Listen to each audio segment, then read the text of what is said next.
ये कहानी है सिस्टर सिसिलिया की, जो यूएस से इटली जा रही है एक कॉन्वेंट ज्वाइन करने। इस कॉन्वेंट तक पहुंचने की टिकट सिसिलिया को कॉन्वेंट के फादर के द्वारा दी गई होती है। अब सिसिलिया हॉन्टेड हाउस जैसे दिखने वाले कॉन्वेंट में पहुंचते हैं, जहां मदर सुपीरियर उनका स्वागत करती हैं और सिस्टर इजाबेल से सिसिलिया को उसका कमरा दिखाने को कहती है। सिस्टर इजाबेल सिसिलिया को कमरा दिखाने के बाद उसे वार्न करती है कि उसके पास अभी भी वक्त है, वह आज शाम वाउस लेने से पहले ही वापस जा सकती है, अन्यथा वाउस लेने के बाद वापस जाना असंभव है, क्योंकि उसे वाउस लेने के बाद यहाँ बहुत सारी चीजों को फेस करना पड़ेगा जो कि दर्द से भरी होंगी। पर सिसिलिया को उसकी बातों से कोई फर्क नहीं पड़ता, क्योंकि वह सच्चे दिल से सेवा करना चाहती है इस कॉन्वेंट में रह रही सभी बूढ़ी नन्स की, जो अब मौत के करीब हैं। अगले सीन में सिसिलिया मिलती है ग्वेन नाम की एक सिस्टर से, जो उसकी दोस्त बन जाती है। अब शाम होती है, सिसिलिया वाउस लेने पहुंचती है, जहां उसे मिलते हैं फादर टेडेसी, जो काफी मित्रवत व्यवहार करते हैं और वाउस लेने में सिसिलिया की मदद करते हैं। अगले सीन में सिसिलिया और फादर एक दूसरे को अच्छे से अपना परिचय देते नजर आते हैं। फादर टेडेसी बताते हैं कि वो साइंस में इंटरेस्ट रखते थे, पर अब पादरी हैं। सिसिलिया बताती है कि वह बचपन में डूबने के बाद 7 मिनट के लिए मृत घोषित कर दी गई थी, पर वह जिंदा बच गई। वह जिंदा कैसे बची, इस सवाल का जवाब जीसस से चाहती है और इसीलिए वह नन बनना चाहती है। अब अगले सीन में हम सिसिलिया को चैपल में देखते हैं, जहां सिसिलिया जमीन पर लेटी एक अननोन बॉडी को देखती है, जिसका चेहरा लाल रंग के कपड़े से ढका हुआ था।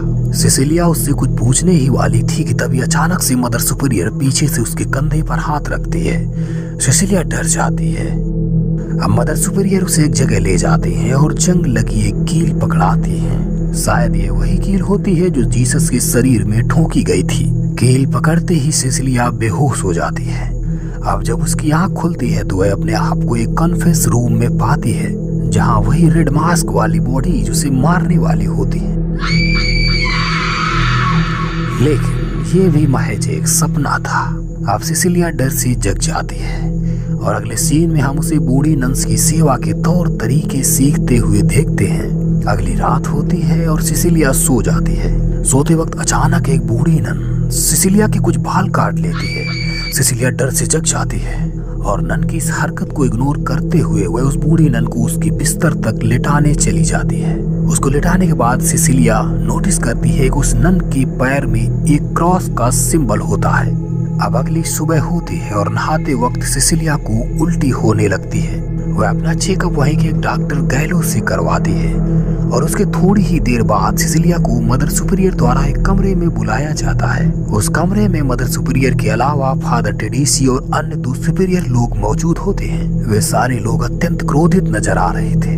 वे सभी उखड़ी हुई आवाज में सिसिलिया से किसी के साथ संभोग करने की बात पूछते हैं।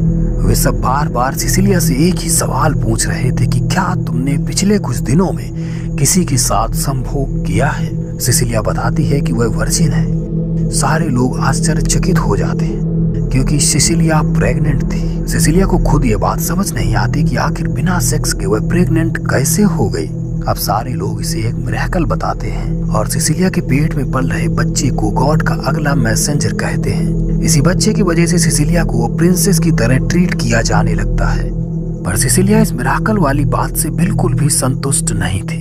आगे हम देखते हैं कि सिस्टर इजाबेल, जिसको सिसिलिया से थोड़ी हेट होती है, वह उसे पानी में डुबाकर मारना चाहती है, पर ऐन वक्त पर दूसरी नन्स आकर सिसिलिया को बचा लेती हैं।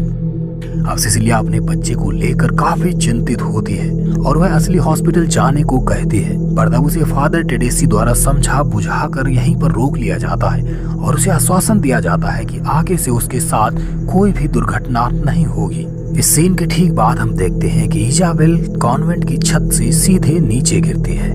अब ये सुसाइड है या मर्डर, ये आप समझ ही गए होंगे, क्योंकि सिसिलिया को भी ये बात समझ में आ जाती है कि कॉन्वेंट के अंदर कुछ तो गड़बड़ है और सिसिलिया से भी ज्यादा शक होता है उसकी फ्रेंड ग्वेन को।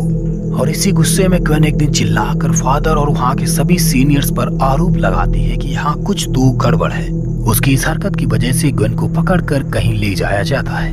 अब अगली रात हम देखते हैं कि सिसिलिया को दीवार पर कुछ हिंट्स लिखी हुई दिखती हैं, जिसे वो बाइबल में चेक करती है और वहाँ बाइबल में वो ये लिखा पाती है कि कभी कभी शैतान खुद को एंजल बताता है। अब सिसिलिया कॉन्वेंट में खोजबीन शुरू कर देती है। तभी उसे एक ड्रावर से अपनी फाइल मिलती है जिसमें सिसिलिया के पास्ट के रिकॉर्ड्स थे। मतलब कि फादर और नन्स को सिसिलिया के बारे में सब कुछ पता था। वो बचपन का 7 मिनट वाला एक्सीडेंट भी। अब सिसिलिया का शक और भी गहरा जाता है। तभी सिसिलिया को एक दर्द भरी आवाज सुनाई पड़ती है जो कि ग्वेन की थी। सिसिलिया छुप कर देखती है कि एक कमरे में ग्वेन को बांध कर रखा गया है और अब उसकी जीभ काट दी जाती है। सिसिलिया देख कर डर जाती है। तभी अचानक पीछे से कोई उसका मुंह पकड़ लेता है। ये वही बूढ़ी नन थी जिसने सिसिलिया के बाल काटे थे। वह सिसिलिया को उसी बालों से बना एक हॉरिबल क्रॉस देती है। सिसिलिया और भी डर जाती है। वह यहाँ से निकलने की बात कहती है तो वह बूढ़ी नन क्रोधित होकर कहती है कि यहाँ से निकलना असंभव है। अब अगली सुबह हम देखते हैं कि सिसिलिया को बहुत ही ज्यादा ब्लीडिंग हो रही होती है, इसीलिए फादर अब उसे हॉस्पिटल ले जाने लगते हैं। तभी एक नन ये नोटिस करती है कि सिसिलिया के बेड के नीचे कटा हुआ चिकन पड़ा था। मतलब सिसिलिया ने नकली ब्लड से नाटक किया था यहाँ से निकलने के लिए। अब वह नन तुरंत फादर को फोन कर ये सारा सच बता देती है। फादर गाड़ी रुकवा सिसिलिया की तरफ घूरता है। सिसिलिया सब समझ जाती है। अब वह डरकर गाड़ी से निकलकर भागती है, पर फादर और डिकॉन मिलकर उसे पकड़ लेते हैं और वापस कॉन्वेंट ले आते हैं। अब सिसिलिया को व्हील चेयर पर बांध दिया जाता है और फादर टेडेसी इस कॉन्वेंट में चल रहे सारे सीक्रेट्स को रिवील कर देते हैं। अब यहाँ हमें पता चलता है कि जो फादर टेडेसी है वो जेनेटिक्स एक्सपर्ट है और जीसस वाली कील पर उसे जीसस के कुछ नाखून, हड्डी और खाल के साक्ष्य मिले हैं, जिससे उसने एक जेनेटिक कोड बनाया है और उसी कोड से वह 20 साल से सभी नन्स को प्रेग्नेंट कर रहा था, क्योंकि वह इस एक्सपेरिमेंट को सफल करके इस दुनिया में नए मसीहा को लाना चाहता है। इस तरह के एक्सपेरिमेंट्स गैर कानूनी होते हैं, इसीलिए उसने इस कॉन्वेंट को ज्वाइन किया था। 20 साल से वह अलग अलग नन्स पर एक्सपेरिमेंट्स करता चला आ रहा है जो कि फेल होते गए, पर सिसिलिया पर यह एक्सपेरिमेंट सफल हो गया था। यहाँ से हमें एक बात और पता चलती है कि सिसिलिया जब बेहोश हुई थी तब उसे इस जेनेटिक कोड से प्रेग्नेंट किया जा रहा था। अब अगले ही पल फादर सिसिलिया के पैर में वही क्रॉस का सिंबल दाग देते हैं जो उस बूढ़ी नन के पैर में दगा था। मतलब साफ है कि ये प्रोसेस एक्सपेरिमेंट्स वाली नन के साथ ही किया जाता है। अब अगले सीन में हम सिसिलिया को डॉक्टर गैलो के पास देखते हैं जहाँ मदर सुपीरियर भी होती है। डॉक्टर जैसे ही वहां से जाता है सिसिलिया मदर सुपीरियर पर हमला कर देती है और उसे जान से मार देती है और वहां से भाग निकलती है और आगे जाकर सीनियर फादर को भी मार गिराती है। अब सिसिलिया फादर टेडेसी की लैब में जा पहुंचती है और लिक्विड फैलाकर यहाँ आग लगाने ही वाली होती है कि तभी फादर टेडेसी लैब में आ जाता है और सिसिलिया से भिड़ंत हो जाती है।